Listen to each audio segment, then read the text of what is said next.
Garbo sa Mindanao ang tulo ka Mindanawan nga nalakip sa top 10 sa 2024 Electronics Engineers Licensure Exam. Ari report ni Justoni Humamil.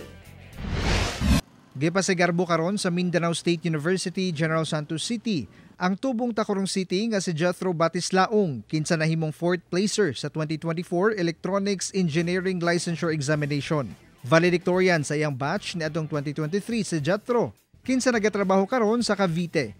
Sumala niya dili lalim ang iyang giagian gikan sa iyang pag-eskwela hangtod na sa pag-review alang sa board exam. Na-receive ko actually yung result while nasa work ako. So, nagulat pa lang ako kasi marami ng notification sa messenger ko.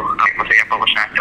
As soon as yung parents ko nagtawag sila, hindi ko actually in-expect na papasa ako kasi napakahirap ng exam. Kinabanghuran sa 5 ka magsuon si Jethro ug nagmalampuson sab sa pag-eskwela ang iyang mga magulang. Busa sumala niya, dako ang pressure nga iyang rabati sa pag-eskwela. Mensahe niya sa mga kabataan nga hatagan og bili ug magkugi sa ilang pagtuon aron magmalampuson. Be passionate with what you are doing.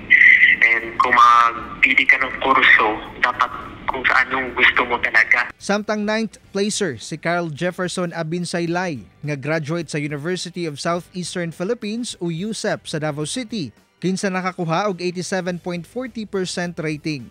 Og 10th placer si Harvey Labis Agyabador gikan sa Caraga State University, Butuan City, nga dunay 87.2% rating. Sumala sa Professional Regulations Commission, gawa sa 3,130 nga nagtake sa exam.